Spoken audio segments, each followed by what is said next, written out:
Welcome knowledge sell YouTube চ্যানেলে। ফার্স্টেই তোমাদেরকে থ্যাঙ্কস জানাবো। তোমাদের আমরা যে ভিডিও বা যে কন্টেন্ট আপলোড করি সেটা তার জন্য তোমাদের কাছ থেকে আমরা হিউজ রেসপন্স পেয়েছি। তোমাদের মধ্যে অনেকেই নলেজ সেলের সাথে অ্যাটাচড হয়েছে, এখানে অ্যাডমিশন নিয়েছো। তো আজকে যে টপিকের ওপর বা যে আমি ভিডিওটা করছি সেটা হচ্ছে economics of generation, diploma, second year third sem electrical engineering, BTech, fourth year seventh sem electrical engineering. তোমাদের দুই টাইপের স্টুডেন্টদের জন্য কিন্তু এই ভিডিওটা হেল্পফুল। তাছাড়া কম্পিটিটিভ এক্সামের জন্য কিন্তু এই ভিডিওটা খুব হেল্পফুল।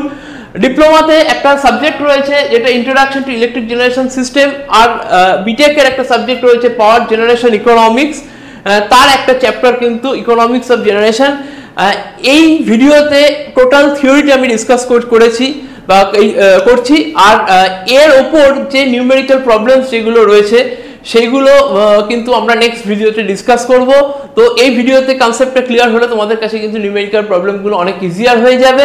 তো বলবো ভিডিওটা স্কিপ না করে পুরোটা দেখো, আর যারা এই চ্যানেলে প্রথম ভিডিও দেখছো তাদেরকে অবশ্যই বলবো চ্যানেলটাকে সাবস্ক্রাইব করো, যাতে নেক্সট ভিডিওগুলো তোমাদের কাছে ভিডিও নোটিফিকেশনগুলো ঠিকঠাক চলে আসে, তোমরা চ্যানেলটাকে ঠিকঠাকভাবে ফলো আপ করতে পারো। আর এই ভিডিও যদি ভালো লাগে তোমরা আমাদের সাথে অ্যাটাচ হতে পারো, তার জন্য কন্ট্যাক্ট ডিটেলস ডেসক্রিপশন বক্সে দেওয়া রয়েছে। আমাদের প্লে স্টোরে অ্যাপ রয়েছে, সেইখান থেকেও তোমরা কিন্তু কোর্সকে সাবস্ক্রাইব করতে পারো। তো টপিকে চলে আসি। আজকের টপিক হচ্ছে ইকোনমিক্স অফ জেনারেশন। ফার্স্ট যেটা হচ্ছে variable load on power station. Variable load, একটা পাওয়ার স্টেশনের লোড কিন্তু চেঞ্জ হয়। জেনারেলি দেখো লোডের কিন্তু ডিফারেন্ট ক্যাটেগরি থাকে। যেমন ধরো আমরা যেটা করছি সেটা হচ্ছে ডোমেস্টিক লোড। এখানে আমাদের যে বাড়িতে যে লোডটা রয়েছে সেটা হচ্ছে ডোমেস্টিক লোড। ইন্ডাস্ট্রিতে যে লোডটা রয়েছে সেটা ইন্ডাস্ট্রিয়াল লোড।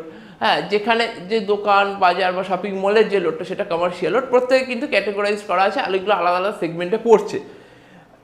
কেন এটা ক্যাটেগরাইজ করা রয়েছে? কেননা একটা ইন্ডাস্ট্রিয়াল লোড কিন্তু অনেক important rather than a domestic load. আমার বাড়িতে 1 ঘন্টা কারেন্ট অফ থাকলে কিন্তু বিশাল কিছু প্রবলেম হবে না, কিন্তু কোটি কোটি টাকা ক্ষতি হয়ে যেতে পারে যদি একটা ইন্ডাস্ট্রিয়াল লোডকে যদি কিছুক্ষণের জন্য সেটাকে পাওয়ারটাকে অফ করে দেওয়া হয়, সেখানে পাওয়ার কাট হয়, তাহলে কিন্তু সেখানে হিউজ একটা তোমার লস হতে পারে। হ্যাঁ, মনিটারি লস হতে পারে, সিস্টেম প্রবলেম হতে পারে।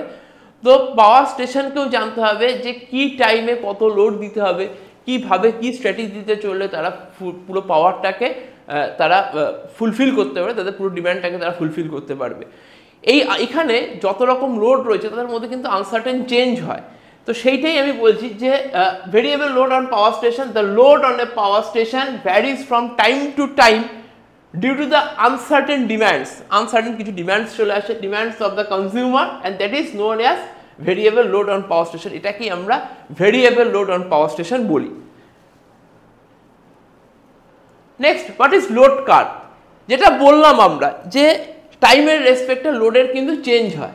তো এইটা একটা লোড কার্ভ। ছবিতে দেখা যাচ্ছে যে এটা একটা লোড কার্ভ, যেখানে আমরা এক্স অ্যাক্সিসে আওয়ারটাকে নিয়েছি, 24 ঘন্টাটাকে নিয়েছি আমরা এক্স অ্যাক্সিসে, ওয়াই অ্যাক্সিসে আমরা নিয়েছি লোড ইন মেগাওয়াটকে। এবার কোন টাইমে কি লোড, এটা আমরা কি করে বানিয়েছি আমি দেখাচ্ছি যে আমরা করেছিটা কি করে।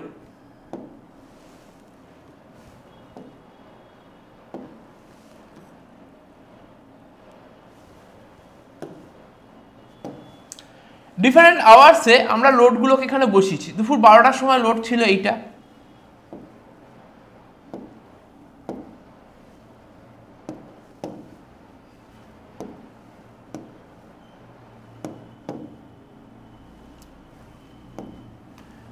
দুটোর সময় রাত 12টার সময় লোড ছিল এটা, 2টোর সময় ছিল এইটা, 4টের সময় ছিল পুরো 2 মেগাওয়াট, 6টার সময় ছিল 4।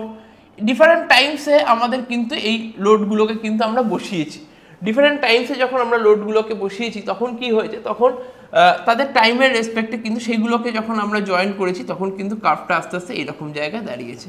ডিফারেন্ট টাইমসে কত লোড ছিল সেগুলোকে আমরা যখন পুট করেছি এই কার্ভে, যখন পুট করেছি তার ডিফারেন্ট টাইমসে সেগুলো কিন্তু জাস্ট বসিয়ে আমরা জয়েন করেছি, তার রেসপেক্টে কিন্তু এইটা এসছে, এটাকে বলা হচ্ছে লোড কার্ভ। তো কখনোই রাত 12টা থেকে মানে পুরো 24 ঘন্টার লোড কখনোই কনস্ট্যান্ট থাকতে পারে না, ডিফারেন্ট টাইমসে চেঞ্জ হয়, কখনো বাড়ে কখনো কমে।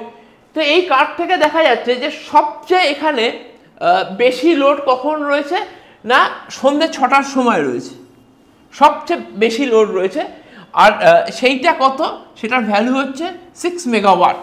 তাহলে এই 6 মেগাওয়াট সন্ধ্যে 6টার সময় যে 6 মেগাওয়াটটা রয়েছে এইটা হচ্ছে কিন্তু ম্যাক্সিমাম ডিম্যান্ড। এর থেকে বেশি লোড কিন্তু কখনো হচ্ছে না, এটাকে বলা হচ্ছে ম্যাক্সিমাম ডিম্যান্ড। অ্যাকচুয়ালি লোড কার্ভের যদি ডেফিনেশন বলি, the curve showing the variation of load on power station, হ্যাঁ, যেটা লোডের ভ্যারিয়েশনটাকে শো করছে with respect to time is known as load curve.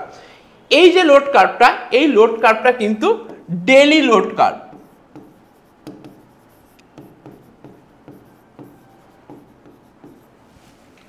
কেন ডেইলি লোড কার্ভ? কেননা এটা আমরা একটা দিনের লোড দেখিয়েছি, সেই জন্য এটা ডেইলি লোড কার্ভ। যদি আমরা এটা দিনের না রেখে একটা মাসের লোডটাকে দেখাতাম তাহলে সেটা হতো মান্থলি লোড কার্ভ। যদি একটা ইয়ারের লোডকে দেখাতাম তাহলে সেটা হতো ইয়ারলি লোড কার্ভ। জেনারেলি 3 ধরনের লোড কার্ভ হয়, একটা হচ্ছে ডেইলি লোড কার্ভ, একটা হচ্ছে মান্থলি লোড কার্ভ, একটা yearly load curve. Daily load curve সারা দিনের লোডের ভেরিয়েশন দেখায়, মান্থলি লোড কার্ভ সারা মাসের লোডের ভেরিয়েশন দেখায়, ইয়ারলি লোড কার্ভ সারা ইয়ারের লোড ভেরিয়েশনটা দেখায়। আর যেটা ইম্পর্টেন্ট বললাম যে এই কার্ভ থেকে আমরা কি বুঝতে পারছি, আমরা বুঝতে পারছি এখানে ম্যাক্সিমাম ডিম্যান্ড কোনটা, এখানে এইটাই হচ্ছে ম্যাক্সিমাম ডিম্যান্ড। কিন্তু কারণ কি, কারণ এটাই হচ্ছে সবচেয়ে বেশি ডিম্যান্ড হয়েছে টোটাল 24 আওয়ার্সে। সেটা কখন হয়েছে? সন্ধ্যে 6টার সময় হয়েছে। এরপর সবচেয়ে মিনিমামটা তো আমরা দেখতে পাচ্ছি, এটা রাত 12টার সময় হয়ে গেছে, এটা 2 মানে এই পয়েন্টেরও নিচে চলে গেছে। তো এই কার্ভটা দেখে এটা বোঝা যাচ্ছে যে একটা পার্টিকুলার একটা অ্যাভারেজ টাইপ অফ লোড কিন্তু আমরা এখান থেকে ধরে রাখতে পারি। আমি এটা কেন বলছি তার লাস্টের দিকে আসছি, যে এই পয়েন্টটা কেন বলছি। এর মধ্যে আমি যদি খুব ভালো করে দেখি, আমরা একটা অন অ্যান্ড অ্যাভারেজ লোড কিন্তু আমরা এই জায়গাটা ধরে রাখতে পারি। যদি আমরা অন অ্যান্ড অ্যাভারেজ এই জায়গাটা ধরি, এই লোডটা কিন্তু মোটামুটি সব সময় রয়েছে। খুব কম টাইমের জন্য এই লোডটা বাদ গেছে, খুব এদিকেও কিছু টাইমের জন্য গেছে, বা ওভারঅল 24 আওয়ার্সে কিন্তু এই লোডটা চালু রয়েছে, এই লোডটা থেকে গেছে। আর বাকি কিছু জায়গা যেটা যায়, যে জায়গাটায় কিন্তু এই লোডটা নেই, যেমন ধরো এখানটায় নেই, এখানটায় নেই। এখন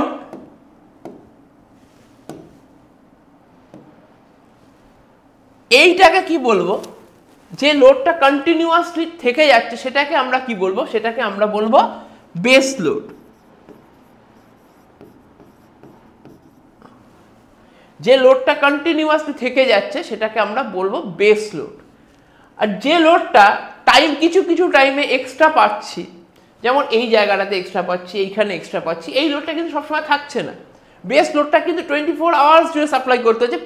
যে এই বাকি যে লোডটা, যেটাকে আমরা কি লোড বলছি, যেটাকে আমরা পিক লোড বলছি। পিক লোড, পিক লোড কিন্তু কিছু কিছু পার্টিকুলার টাইমে এক্সট্রা পাচ্ছি, তো সেইটাকে আমরা পিক লোড বলছি। তো লোডের দুটো ভ্যারিয়েশন হয়, একটা বেস লোড, একটা পিক লোড। যেই লোডের যে পজিশনটা, মানে বেস লোড আমি ধরে নিতে পারি এখানে বেস লোড হচ্ছে 2 মেগাওয়াট, এটা কিন্তু কন্টিনিউয়াসলি চলে যাচ্ছে। এই 2 মেগাওয়াট বেস লোডটাকে সাপ্লাই করার জন্য পার্টিকুলার কিছু পাওয়ার প্ল্যান্ট, কিছু স্পেসিফিক পাওয়ার প্ল্যান্ট থাকে, তাদেরকে বলা হয় বেস লোড পাওয়ার প্ল্যান্ট। আবার উল্টো দিকে এই পিক লোডকে সাপ্লাই করার জন্য কিছু স্পেসিফিক পাওয়ার প্ল্যান্ট থাকে, যাদেরকে বলা হয় পিক লোড পাওয়ার প্ল্যান্ট। তাহলে বেস লোড আর peak load different types of load, আবার এদেরকে সাপ্লাই করার জন্য কিন্তু different types of power plant রয়েছে। যেমন thermal power plant, thermal power plant কিন্তু একটা বেস লোড পাওয়ার প্ল্যান্ট। কেন?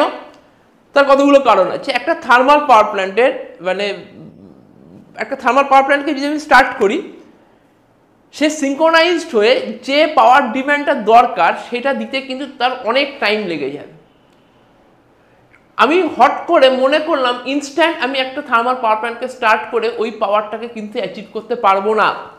আবার অফ করার টাইমও তাই, আমি অফ করলাম যখন, তারপর থেকে পুরো পাওয়ার জেনারেশনটা বন্ধ হতে গেলে, মানে ডিম্যান্ড থেকে কাট করে পুরো পাওয়ার প্ল্যান্টটাকে বন্ধ করতে গেলেও কিন্তু একটা লং টাইম কিন্তু ওখানে লাগবে। তাই হট করে আমার যে পাওয়ার রিকোয়ারমেন্ট সেটাকে কিন্তু আমি চেঞ্জ করে থার্মাল পাওয়ার প্ল্যান্টকে চালাতে পারবো না। সেই জন্য থার্মাল পাওয়ার প্ল্যান্ট কিন্তু একটা বেস লোড পাওয়ার প্ল্যান্ট। উল্টো দিকে পিক লোড পাওয়ার প্ল্যান্ট হচ্ছে হাইড্রো ইলেকট্রিক পাওয়ার প্ল্যান্ট। এইটা হচ্ছে পিক লোড পাওয়ার প্ল্যান্ট। যে টাইমটা পার্টিকুলার, যে টাইমে পিক লোড দরকার সেই টাইমেই কিন্তু পিক লোড পাওয়ার প্ল্যান্ট বা হাইড্রো ইলেকট্রিক পাওয়ার প্ল্যান্টকে চালানো হচ্ছে, বাকি টাইমে কিন্তু হাইড্রো ইলেকট্রিক পাওয়ার প্ল্যান্টকে চালানো হচ্ছে না। ইনস্ট্যান্ট পাওয়ার ডিম্যান্ডকে মিট আপ করতে পারে hydro electric power plant, instant যখন ওর হয়ে যায় সেটাকে আমরা অফ করে রাখতে পারি। লোড দুটো type, base load, peak load. Base লোডকে যে সাপ্লাই করে base load power plant, peak লোডকে যে সাপ্লাই করে তাকে বলা হয় peak load power plant. Next, importance of load curve. Load কার্ভের কি কি ইম্পর্টেন্স, কি কারণে এই যে লোড কার্ভটা আমরা যেটা করলাম সেটা কি কারণে করলাম, কিছু তো তার ইম্পর্টেন্স রয়েছে, কি আমরা সেখান থেকে আমরা কি পেতে পারি, আমাদের যেগুলো রয়েছে সেগুলো কি পেতে পারি। সেটা হচ্ছে first of all, the daily load curve shows the variation of the load on the power station during different hours of the day. প্রত্যেক ঘন্টায় কি লোড ডিমান্ড আছে সেইটা কিন্তু আমরা জানতে পারি ডেইলি লোড কার্ভ থেকে। The highest point of the daily load curve represents, যেটা আমরা দেখালাম, represents the maximum demand on the station of the day. তাহলে ওই পার্টিকুলার ডেতে ওই পাওয়ার স্টেশনের রেসপেক্টে যে ডিমান্ডটা সবচেয়ে বেশি, যেটা আমরা দেখালাম একটু আগে, সেটাকে বলছি আমরা maximum demand. Next, the area under daily load curve gives the number of unit generated in a day. এই যতটা এরিয়া জুড়ে এই যে লোড কার্ভের যতটা এরিয়া জুড়ে এই লোড কার্ভটা রয়েছে সেটাই হচ্ছে একটা পাওয়ার প্ল্যান্টের এখানে কতটা ইউনিট জেনারেট হচ্ছে, কত ইউনিট জেনারেট হচ্ছে সেটার হিসাব কিন্তু এই এরিয়াটা থেকে আমি পাবো। যতটা এরিয়া ততটাই কিন্তু পাওয়ার জেনারেট হচ্ছে। The load curve helps in selecting the size and number of generating units.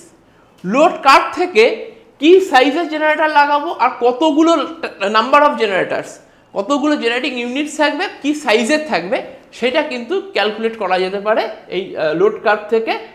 এইটা কিন্তু লোড কার্ভ হেল্প করে। The load curve helps in preparing the operation schedule of the station.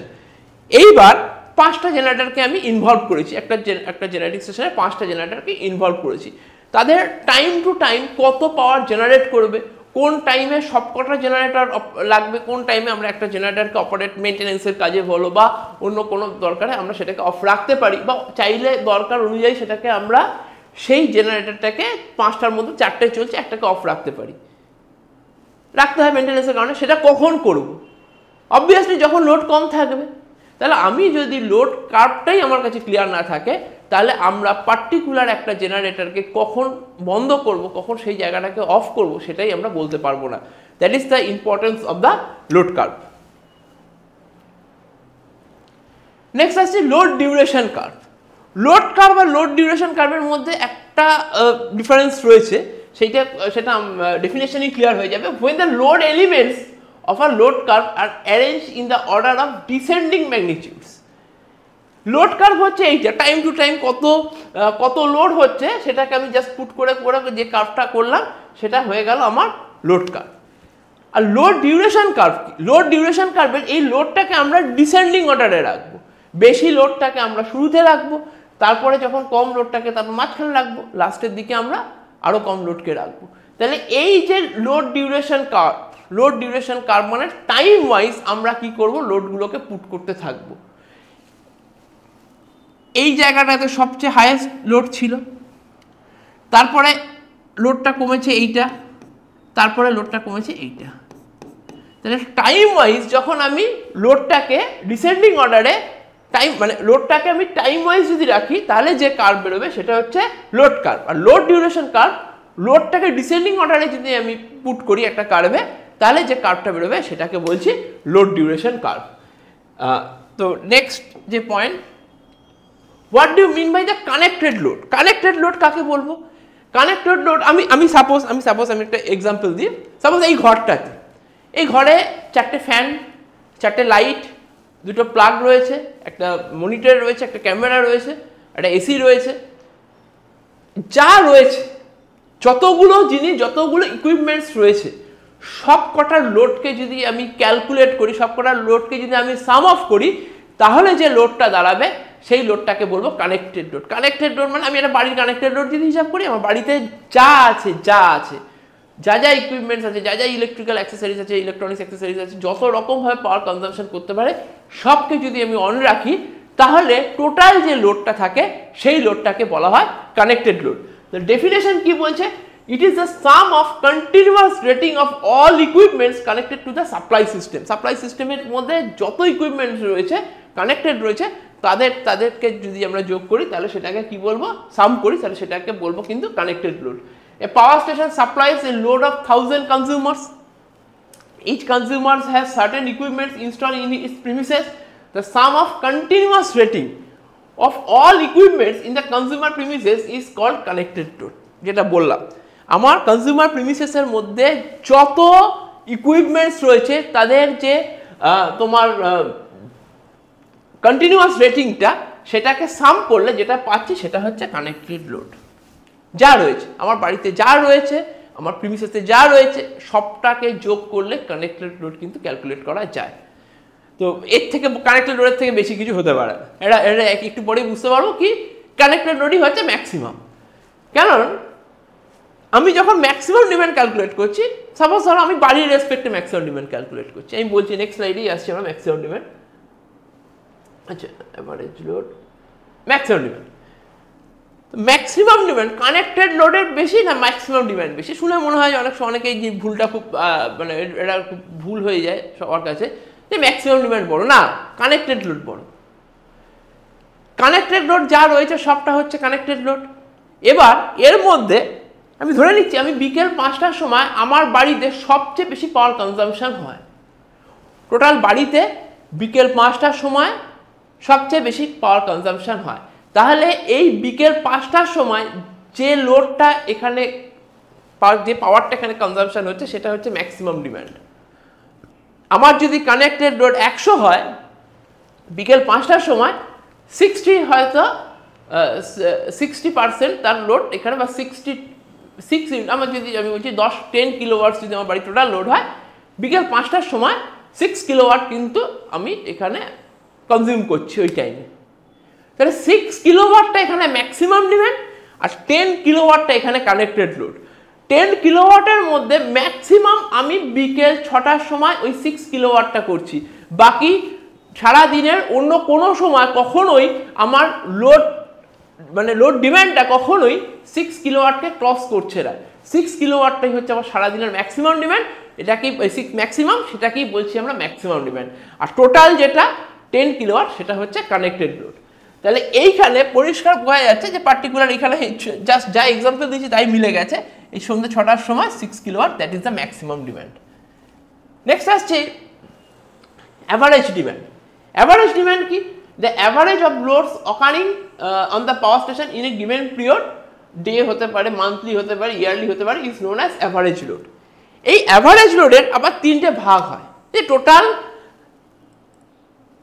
দিন হিসাবে, ডে হিসাবে, month হিসাবে বা ইয়ার wise যে লোডটা হয় সেটা অ্যাভারেজটা হচ্ছে অ্যাভারেজ ডিমান্ড। আমি যদি বলি ডে হিসাবে যদি অ্যাভারেজ লোড, আমি ডেলি অ্যাভারেজ লোড যদি দেখাই তাহলে ডেলি অ্যাভারেজ লোড কি হবে?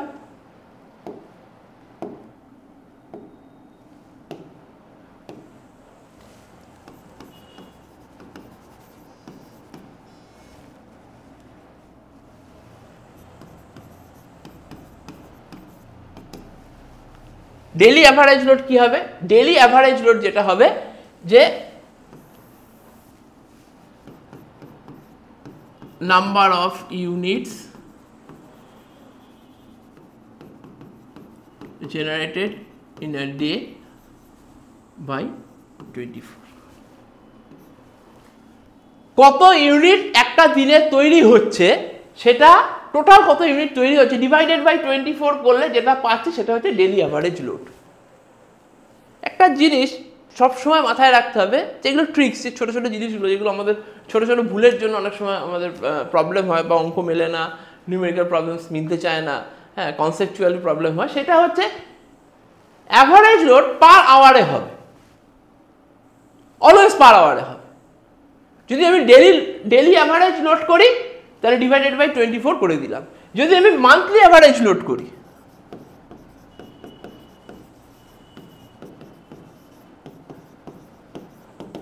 তাহলে কি হবে?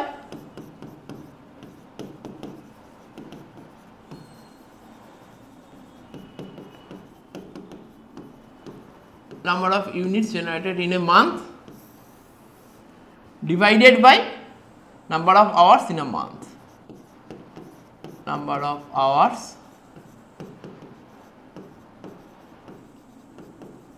এটা নাম্বার অফ আওয়ার্স হচ্ছে 24 ইন্টু 30, 30 দিন 24 ঘন্টা। Yearly load curve, yearly average load করি যদি আমরা,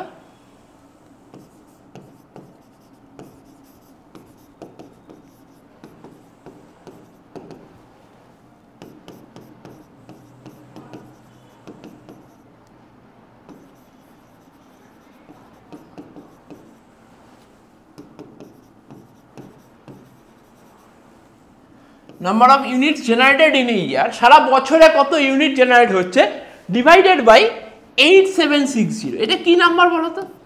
এটা নাম্বার হচ্ছে 365 দিন যদি আমি 24 ঘন্টা করে হিসাব করি তাহলে এইটা দাঁড়াবে, সেটা দিয়ে ডিভাইড করলেই number of unit generated in a year, তোমার অ্যাভারেজ সেটা দিয়ে ভাগ করলে ইয়ারলি অ্যাভারেজ লোড বেরোবে। তাহলে যে টাইপের ডেলি অ্যাভারেজ লোড হোক, মান্থলি অ্যাভারেজ লোড হোক বা ইয়ারলি অ্যাভারেজ লোড হোক, যে টাইপেরই অ্যাভারেজ লোড হোক না কেন, আমি কিন্তু সেটা আওয়ার বেসিস হবে। ডেলি করলে ডিভাইডেড বাই 24, মান্থলি করলে মান্থলি কত, একটা মাসে কত ঘন্টা, 24 into 30 divided by 24 into 30, yearly করলে 8760। এই নাম্বারটা মনে রাখবে, এটা হচ্ছে 365 দিন 24 ঘন্টা করে যদি হিসাব করি তাহলে সেটা 8760 যাচ্ছে। Number of unit generated in a year, গোটা বছরে কত ইউনিট জেনারেটেড হলো ডিভাইডেড বাই যদি 8760 করি তাহলে ইয়ারলি অ্যাভারেজ লোড এখানে ক্যালকুলেট হবে। তাহলে এই হলো অ্যাভারেজ লোডের, অ্যাভারেজ ডিমান্ড বা অ্যাভারেজ লোডের ক্যালকুলেশন। ম্যাক্সিমাম ডিমান্ড বললাম, বেস লোড পাওয়ার প্ল্যান্ট বলেছি যে এই একটা এই ছবিটা দেখতে পাচ্ছ যে এই একটা পার্টিকুলার লোডে যেটা বেস, যেটা কন্টিনিউয়াস চলছে সেটা বেস লোড, আর যেটা এক্সট্রা যেটা সেটা হচ্ছে পিক লোড। এটা বলেছি, পিক লোড বলেছি। ডিমান্ড ফ্যাক্টর, ডিমান্ড ফ্যাক্টর কি? Demand factor, it is the ratio of maximum demand, এগুলো হচ্ছে কিছু important terms. It is the ratio of maximum demand on the power station to the connected load. Maximum demand R connected load এর ratio কে বলা হয় demand factor.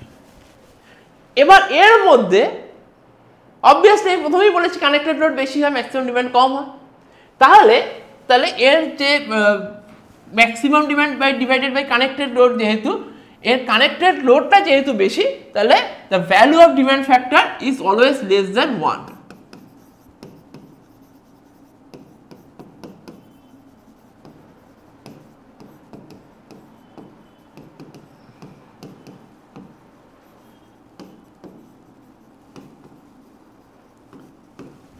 এখানে নিচের টার্মটা এখানে কি হচ্ছে, বড় আসছে, আর ম্যাক্সিমাম ডিমান্ড কিন্তু কানেক্টেড লোডের থেকে ছোট। তার জন্য the demand factor, the value of demand factor is always less than 1।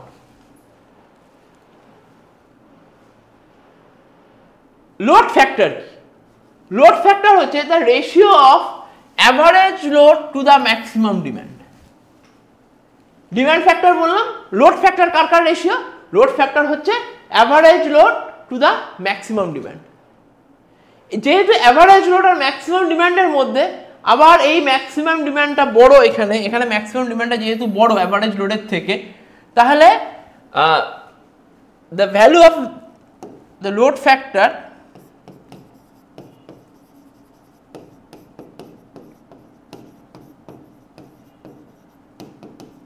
is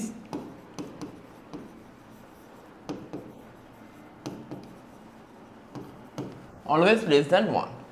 maximum ডিমান্ডটা যেহেতু বড়, ওপরে ছোট টার্মস থাকছে আর এখানে ডিনোমিনেটরে বড় টার্ম থাকছে, তাহলে এই ভ্যালু অফ লোড ফ্যাক্টর কিন্তু অলওয়েজ লেস দ্যান 1। কেন বড়? অ্যাভারেজ লোড কিন্তু একটা অ্যাভারেজে চলবে, তাদের মধ্যে আমি যতগুলো নাম্বারসকে যদি অ্যাভারেজ করি তাহলে সেই অ্যাভারেজ করে যে ভ্যালুটা বেরোবে সবচেয়ে বড় নাম্বারের থেকে সেটা কিন্তু ছোট হবে।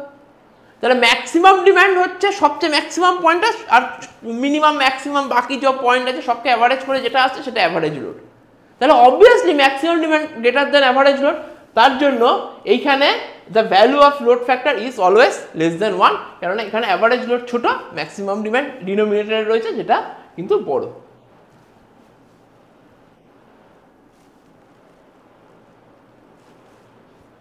নেক্সট হচ্ছে ডাইভার্সিটি ফ্যাক্টর। ডাইভার্সিটি ফ্যাক্টর করতে গেলে আমাকে আগে একটু টাইপস অফ লোডস আমাকে বুঝতে হবে, সেটাকে আমি আগে বলি।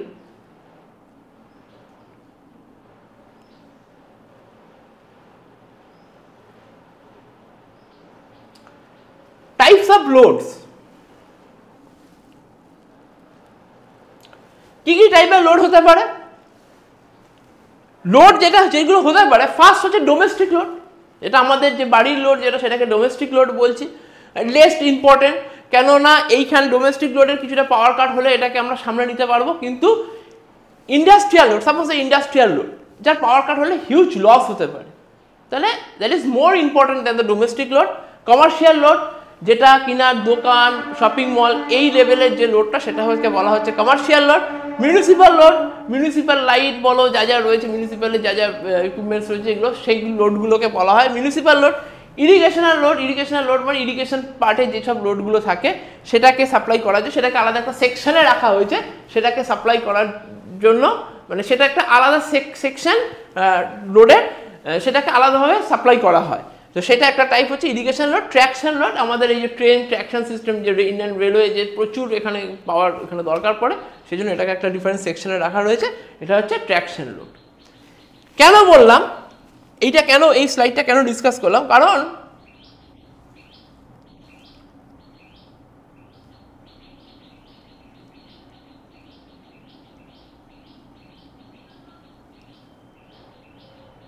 Diversity factor, some of individual maximum demand, প্রত্যেকটা আলাদা আলাদা প্রত্যেকটা ডিফারেন্ট ক্যাটাগরিতে যে ম্যাক্সিমাম ডিমান্ডগুলো রয়েছে, সেই ম্যাক্সিমাম ডিমান্ডগুলোকে যদি আমি যোগ করি, প্রত্যেকটা কমার্শিয়াল লোডের ম্যাক্সিমাম ডিমান্ড, ডোমেস্টিক লোডের ম্যাক্সিমাম ডিমান্ড, ইন্ডাস্ট্রিয়াল লোডের ম্যাক্সিমাম ডিমান্ড, সেইগুলোকে যোগ করে যদি সাম করি, সেটাকে আমি উপরে রাখলাম আর নিউমিনেটরে রাখলাম, আর ডিনোমিনেটরে রাখলাম হচ্ছে maximum demand on power station.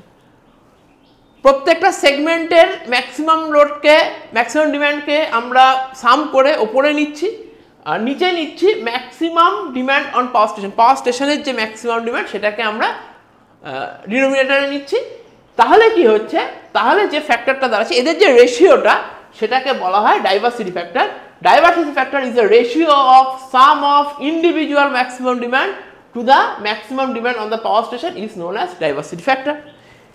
এবার এগুলো যোগ করলে সব সময় সেটা কিন্তু ম্যাক্সিমাম ডিমান্ড অন পাওয়ার স্টেশনের থেকে বেশি হবে, যার জন্য ডাইভার্সিটি ফ্যাক্টর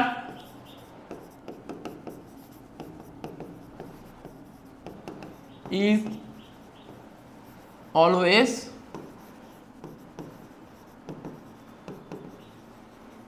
greater than 1. ওকে, ডাইভার্সিটি ফ্যাক্টর সব সময় এটা একের থেকে বড় হবে। নেক্সট যে ফ্যাক্টরটা সেটা হচ্ছে plant capacity factor. Plant capacity factor কি? It is a ratio of actual energy produced to the maximum energy that could have been produced for a given period. তাহলে একটা টাইমের রেসপেক্টে যে এনার্জিটা একটা প্ল্যান্ট তৈরি করতে পারে, সেটা হচ্ছে ম্যাক্সিমাম, যেটা তৈরি করতে পারে সেটা হচ্ছে maximum energy that could have been produced. কিন্তু সবসময় সেটা করে না, তার থেকে কম করে। অ্যাকচুয়ালি যেটা করে সেটা হচ্ছে অ্যাকচুয়াল এনার্জি প্রডিউসড। এই অ্যাকচুয়াল এনার্জি প্রডিউসড আর maximum energy that could have been produced, এদের রেশিওটাকে বলা হয় plant capacity factor. Plant capacity factor, suppose আমি বলছি যে একটা আমি কনসিডার করলাম 1 ইয়ার, কনসিডার করলাম 1 ইয়ারের আওয়ার্স কত, 8760 আওয়ার্স। প্ল্যান্টের ক্যাপাসিটি কত, পার্টিকুলার যেটা প্ল্যান্টের ক্যাপাসিটি সেটা কিলোওয়াট বা মেগাওয়াটে থাকবে, সেটা হচ্ছে প্ল্যান্ট ক্যাপাসিটি। সেটা আমি এখানে কিলোওয়াটে করতে হবে যেহেতু অ্যানুয়াল কিলোওয়াট আউটপুট নিচ্ছি। তাহলে প্ল্যান্ট ক্যাপাসিটিটা কিলোওয়াট, তার সাথে 8760 করলে মানে প্ল্যান্ট ক্যাপাসিটিটা পাওয়ার, তার সাথে আমি টাইম মাল্টিপ্লাই করছি, তাহলে নিচের টার্মটা হয়ে গেল এনার্জি, আর ওপরেরটা কি অ্যানুয়াল কিলোওয়াট আওয়ার আউটপুট, তাহলে ওপরেরটাও এনার্জি। এই দুটো এনার্জির রেশিওটাকে বলা হয় অ্যানুয়াল প্ল্যান্ট ক্যাপাসিটি ফ্যাক্টর। এই অ্যানুয়াল প্ল্যান্ট ক্যাপাসিটি ফ্যাক্টরটা, এই প্ল্যান্ট ক্যাপাসিটি ফ্যাক্টরটা খুব জানা দরকার। অ্যাকচুয়ালি কোনো একটা প্ল্যান্ট তার রিজার্ভ ক্যাপাসিটি থাকে। রিজার্ভ ক্যাপাসিটিটা কি? রিজার্ভ ক্যাপাসিটিটা হচ্ছে যে প্ল্যান্টের যে ক্যাপাসিটি, সাপোজ আমি এখানে বলছি যে একটা প্ল্যান্ট তার 10 মেগাওয়াট সে ম্যাক্সিমাম তৈরি করতে পারে, তাহলে maximum energy that could have been produced হচ্ছে 10 মেগাওয়াট। এবার সেই প্ল্যান্টটা তৈরি করছে 7 মেগাওয়াট, তাহলে অ্যাকচুয়াল এনার্জি প্রডিউসড হচ্ছে 7 মেগাওয়াট। তাহলে 7/10 এটা হচ্ছে যেটা প্ল্যান্ট ক্যাপাসিটি ফ্যাক্টর, 7/10 করলে যেটা পাবো সেটা হচ্ছে plant capacity factor. Plant capacity factor এর ম্যাক্সিমাম ভ্যালু 1 হতে পারে। এখন রিজার্ভ ক্যাপাসিটি কি করে ক্যালকুলেট করব? এই পার্টিকুলার প্ল্যান্টের রেসপেক্টে আমি ধরে নিচ্ছি ম্যাক্সিমাম ডিমান্ড 8 মেগাওয়াট। তাহলে প্ল্যান্টের ক্যাপাসিটি কত?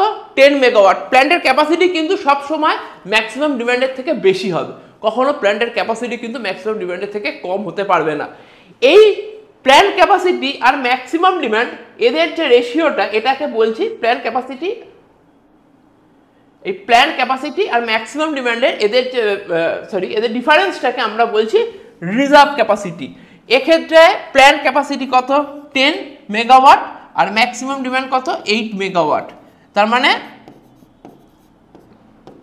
2 মেগাওয়াট হচ্ছে এখানে রিজার্ভ ক্যাপাসিটি। এই প্ল্যান্টের রেসপেক্টে 2 মেগাওয়াট হচ্ছে রিজার্ভ ক্যাপাসিটি। নেক্সট যেটা হচ্ছে সেটা হচ্ছে plant use factor. Plant use factor car ratio? It is a ratio of kilowatt hour generated to the product of plant capacity and the number of hours. তার মানে উপরে কি, তার নিউমারেটরে কি রয়েছে? Station output in kilowatt. ওই স্টেশনের কত আউটপুট সেইটা হচ্ছে, সেই স্টেশন আউটপুটটা হচ্ছে নিউমারেটরে রয়েছে। ডিনোমিনেটরে কি রয়েছে? Multiplication of plant capacity and hours of use. এদের যে রেশিও এটাকে বলবো plant use factor. Plant use factor মানে ওই পার্টিকুলার প্ল্যান্টটা কতটা কোন পার্সেন্টেজে ইউজ হচ্ছে সেটা হচ্ছে প্ল্যান্ট ক্যাপাসিটি ফ্যাক্টর। এই plant use factor, suppose A plant having install capacity of 20 megawatt, একটা প্ল্যান্ট রয়েছে যেটার ইনস্টল ক্যাপাসিটি হচ্ছে 20 মেগাওয়াট, যেটা প্রডিউস করছে কত? যেটা প্রডিউস করছে 7.35 ইন্টু 10⁶ কিলোওয়াট আওয়ার। এটা দেখো এটা কিন্তু মেগাওয়াটে রয়েছে, এটা কিলোওয়াট আওয়ারে রয়েছে। এটা কিন্তু পাওয়ার, এটা কিন্তু কিলোওয়াট আওয়ার, এটা কিন্তু এনার্জি। এখন কতটা টাইম চলেছে এই পার্টিকুলার প্ল্যান্টটা? 2190 আওয়ার্স কিন্তু এটা অপারেশনে ছিল। তো টাইম অফ অপারেশনটা কিন্তু ইম্পর্টেন্ট, কেননা আমি এইটার সাথে টাইম অফ অপারেশনটা মাল্টিপ্লাই করব। এটা এনার্জি, এখানে পাওয়ারের সাথে এই টাইমটাকে আমি মাল্টিপ্লাই করব, তাতে কি আসবে? তাতে আমার এনার্জিটা আসবে। কেননা আমি ফর্মুলাটা কি জানি? Energy is equal to power into time. তাহলে 7.35 ইন্টু 10⁶, এইটা হচ্ছে এনার্জি, এইটা হচ্ছে annual output, station output. Plant capacity হচ্ছে 20 ইন্টু 10⁻³ মেগাওয়াট থেকে আমরা কিলোওয়াটে কনভার্ট করলাম না। আওয়ার্স অফ অপারেশন হচ্ছে 2190। তাতে যেটা বেরোচ্ছে 16.7% হচ্ছে এটা ইউজ হয়েছে। এই পার্সেন্টেজটা হচ্ছে 16.7%। এইটা হচ্ছে প্ল্যান্ট ইউজ ফ্যাক্টর। নেক্সট, এইগুলো যতগুলো বললাম এইগুলোই হচ্ছে এই ফ্যাক্টরগুলোকে কিন্তু আমাদের নিউমেরিক্যাল প্রবলেমে খুব কাজে লাগবে। আমরা নেক্সট যে ভিডিও থাকবে বা এরপরে এর নিউমেরিক্যাল প্রবলেমসের উপর যে ভিডিওটা আমরা তো বানাবো, সেখানে কিন্তু এই রেশিওগুলোকে দিয়ে বা এই টার্মসগুলোকে দিয়ে আমরা কিন্তু নিউমেরিক্যাল প্রবলেম সলভ করব।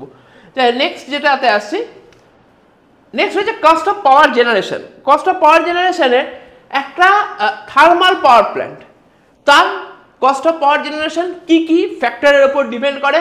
ফার্স্ট, যেটা ইনিশিয়াল কনস্ট্রাকশন কস্ট।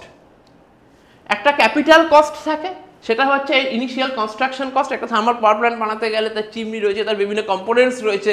আমরা জানি যে একটা থার্মাল পাওয়ার প্ল্যান্টের কম্পোনেন্টস অনেক থাকে। যতক্ষণ ওই কম্পোনেন্টসকে আমরা অ্যাড না করছি ততক্ষণ তার ওয়ার্কিং এফিসিয়েন্সি কিন্তু 45% অবধি পৌঁছয় না। মানে ম্যাক্সিমাম একটা থার্মাল পাওয়ার প্ল্যান্টের এফিসিয়েন্সি কিন্তু 45% রিচ করতে পারে। সেখানে অনেক রকম অ্যারেঞ্জমেন্ট তার জন্য রাখতে হয়। তো যাই হোক, সমস্ত কিছুর জন্য যেটা লাগছে সেটাকে বলা হচ্ছে ইনিশিয়াল কনস্ট্রাকশন কস্ট। নেক্সট হচ্ছে ফুয়েল কস্ট। অবভিয়াসলি এখানে আমাদেরকে কয়লাটা কিনে চালাতে হচ্ছে। আমরা 4 ধরনের অ্যান্থ্রাসাইট, বিটুমিনাস, লিগনাইট, পিট, আমরা এই 4 ধরনের কয়লার মধ্যে আমরা বিটুমিনাস কয়লাটা কোলটাকে দিয়ে ইউজ করে আমরা কিন্তু এই থার্মাল পাওয়ার প্ল্যান্ট কিন্তু করি। তাহলে সেইটাই হচ্ছে এখানে কোলটা হচ্ছে ফুয়েল, সেটা কিন্তু আমাদেরকে মার্কেট থেকে কিনতে হয়। তো সেইটাকে বলা হচ্ছে ফুয়েল কস্ট। নেক্সট আসছে operation and maintenance cost. Operation and maintenance কস্টে যেটা আসছে সেটা হচ্ছে যে টোটাল সিস্টেমটাকে রান করানোর জন্য যে কস্টিংটা সেটাকে বলা হচ্ছে অপারেশন কস্ট বা maintenance cost. Next environmental compliances. এখানে কি হয়, আমাদের কিছু এনভায়রনমেন্টাল রেগুলেশনস থাকে, আমাদের চিমনি থেকে যে আমাদের ফ্লু গ্যাসটা বেরোয় তার মধ্যে নাম্বার অফ পার্টিকেলস যদি বেশি থাকে তার প্রচুর ধোঁয়া হবে, প্রচুর পলিউশন হবে, সেইগুলোকে কন্ট্রোল করার জন্য ইএসপি বা আলাদা আলাদা আমরা অ্যারেঞ্জমেন্ট রাখি। তো সেইগুলোর একটা কস্টিং রয়েছে, যেখানে সেইখানে আমরা সেই এমিশনটাকে কন্ট্রোল করার জন্য যে টেকনোলজি ইউজ করি সেইগুলো এর আন্ডারে পড়ছে। নেক্সট হচ্ছে cost of generation car, hydro electric power প্ল্যান্টের কস্ট অফ জেনারেশন। সেইটা ক্যালকুলেট করতে গেলে প্রথম যেটা হচ্ছে যে এর ফুয়েল কস্টিং কিন্তু জিরো। এটা খুব ইজিলি আমরা যদি বলি যে এর হাইড্রো ইলেকট্রিক পাওয়ার প্ল্যান্টের ফুয়েল কস্টিং জিরো, কারণ এই জলটা আমরা কোথায় কিনে করছি না। তো যেটা হচ্ছে ফার্স্ট হচ্ছে initial construction cost. Initial construction cost building dams, reservoirs, turbine, আরও অ্যাক্সেসরিজ যেগুলো দরকার পড়ে সেগুলো একটা হাইড্রো ইলেকট্রিক পাওয়ার প্ল্যান্টে থাকে, তার একটা সেগুলো বিল্ডিংয়ের জন্য বা সেগুলো কনস্ট্রাকশনের জন্য যে কস্টিং সেটা ইনিশিয়াল কনস্ট্রাকশন কস্টে পড়ে যাচ্ছে। অপারেটিং কস্টের মধ্যে যেটা পড়ছে, এর অপারেটিং কস্ট কিন্তু খুব কম থাকে। এই যে hydroelectric power plants generally have lower ongoing operation cost compare to the thermal power plants because they don't have required fuel. আমাদের এখানে কিন্তু ফুয়েলের দরকার পড়ে না, যেটা আমরা রেগুলার বেসিসে আমরা বিটুমিনাস কোলটাকে কিনে একটা থার্মাল পাওয়ার প্ল্যান্ট চালাচ্ছি, এখানে কিন্তু সেরকম পড়ে না। নিউক্লিয়ার পাওয়ার প্ল্যান্টে আমাদেরকে ইউরেনিয়াম কিনতে হয়, সেই রেডিও অ্যাক্টিভ এলিমেন্টসগুলো কিনে আমার সেখানে রিয়াকশন করতে হয়, কিন্তু এখানে কোনো সেই ফুয়েল কস্টিংটা কিন্তু ultimately zero. The environmental impact assessments and regulatory compliances might added to the overall expenses. এখানে environmental controlের জন্য as such কিছু দরকার পড়ে না, কিছু দরকার পড়ে যাতে যে ওয়াটার ফ্লোটা রয়েছে সেটা কন্ট্রোল করে যাতে ফ্লাড না হয়ে যায়, সেই কিছু এরকম কিছু কন্ট্রোলের জন্য কিছুটা আমাদের মানে বাউন্ডারি থাকে, সেগুলো মেনটেন করলেই যথেষ্ট। নেক্সট নিউক্লিয়ার পাওয়ার প্ল্যান্টের সিমিলার, যে এখানে কনস্ট্রাকশন কস্ট কিন্তু হাই, ইনিশিয়াল কনস্ট্রাকশন কস্ট। একটা নিউক্লিয়ার পাওয়ার প্ল্যান্ট যদি ঠিকভাবে অপারেট না করা যায় তার জন্য কিন্তু বিশাল বড় অ্যাক্সিডেন্ট হতে পারে। নিউক্লিয়ার পাওয়ার প্ল্যান্টের আশেপাশে কিন্তু কোনো লোকালিটি থাকে না। নিউক্লিয়ার পাওয়ার প্ল্যান্টকে আফটার রিয়াকশন সেটাকে ডিসপোজালের জন্য কিন্তু ভালো জায়গা দরকার হয়, লার্জ অ্যামাউন্ট অফ ওয়াটারের রিকোয়ারমেন্ট রয়েছে নিউক্লিয়ার পাওয়ার প্ল্যান্ট রান করানোর জন্য। নিউক্লিয়ার রিঅ্যাক্টরের মধ্যে যে রিয়াকশনটা চলে তার স্পিড কন্ট্রোল কিন্তু খুব ভালোভাবে করতে হয়। আর সবচেয়ে বেশি হচ্ছে যে কস্টিংটা, যে এখানে কিন্তু টেকনিক্যালি সাউন্ড লোকজনকে এখানে রাখতে হয়। আদারওয়াইজ থার্মাল পাওয়ার প্ল্যান্ট বা হাইড্রোইলেকট্রিক পাওয়ার প্ল্যান্টে অতটা টেকনিক্যালি সাউন্ড লোকজনের না ছাড়াও চলতে পারে, অ্যাক্সিডেন্টের প্রবাবিলিটি অনেক কম, কিন্তু এখানে কিন্তু যেহেতু অ্যাক্সিডেন্টের প্রবাবিলিটি অনেক হাই, তাই এখানে কিন্তু অনেক টেকনিক্যালি সাউন্ড লোকজনকে দিয়ে কাজ করতে হয়। তো যাই হোক, এখানে যেটা রয়েছে সেটা বলছি ইনিশিয়াল কনস্ট্রাকশন কস্ট বললাম, ফুয়েল কস্ট বললাম যে ইউরেনিয়াম কিনতে হয়, ইউরেনিয়াম কিনে আমাকে চালাতে হয়, নিউক্লিয়ার রিঅ্যাকশন করতে হয়, তার জন্য ফুয়েল কস্ট রয়েছে। আর ডিকমিশনিং কস্ট, আমি বারবার বলছি ডিসপোজালটা কিন্তু একটা ইম্পর্ট্যান্ট ফ্যাক্টর। ডিসপোজাল না হলে ওই এরিয়ার মানুষের কিন্তু তাদের ফিজিক্যালি অনেক এফেক্ট পড়বে, তাদের ক্যান্সার পর্যন্ত হতে পারে। হ্যাঁ, তো সেই জন্য যেটা নিউক্লিয়ার ওয়েস্ট রয়েছে সেটাকে ডিসপোজাল করার জন্য কিন্তু একটা হিউজ কস্টিং দরকার হয়, এটাকে ডিকমিশনিং কস্ট বলে। নেক্সট হচ্ছে ডিজেল পাওয়ার প্ল্যান্ট। ডিজেল পাওয়ার প্ল্যান্টের ইনিশিয়াল সেট আপের জন্য যে কস্টিং রয়েছে সেটা দরকার পড়ে। Fuel obviously same as fuel costing করছে, ডিজেল কিনতে হচ্ছে, একটা মেনটেনেন্স কস্ট রয়েছে। এটা খুব সিম্পল যে এই তিনখানা কস্টিংয়ে জেনারেলি হয়ে থাকে, তো এই তিনটে কিন্তু initial set up cost, fuel cost, maintenance cost হচ্ছে ডিজেল পাওয়ার প্ল্যান্টের কস্ট অফ জেনারেশন। আমরা যদি একটা সামারি করি, এই মেন যে তিনখানা thermal, hydroelectric, nuclear, cheap to build কার থেকে, নিউক্লিয়ারের থেকে, costly to run. Per megawatt হিসাব করতে গেলে চিপ টু বিল্ড এর কস্টিংটা, এর বিল্ডিং কস্ট কম, কিন্তু কস্টলি টু রান, কারণ একটা বিটুমিনাস কোলটাকে আমাদেরকে একটা হিউজ অ্যামাউন্ট মানে দিয়ে সেটাকে কিনতে হচ্ছে মার্কেট থেকে। হাইড্রোইলেকট্রিক পাওয়ার প্ল্যান্টের কস্টলি টু বিল্ড, এখানের বিল্ডিং কস্ট কিন্তু হাই, কিন্তু চিপ টু রান বিকজ এর fuel cost zero. Nuclear power প্ল্যান্টের ভেরি কস্টলি টু বিল্ড, এর যেটা খুব মানে খুব অ্যাটেন্টিভলি এটাকে বানানো হয়, কনস্ট্রাকশন কস্ট সেই জন্য অনেক হাই হয়। অনেক মডার্ন টেকনোলজি ইউজ হয়।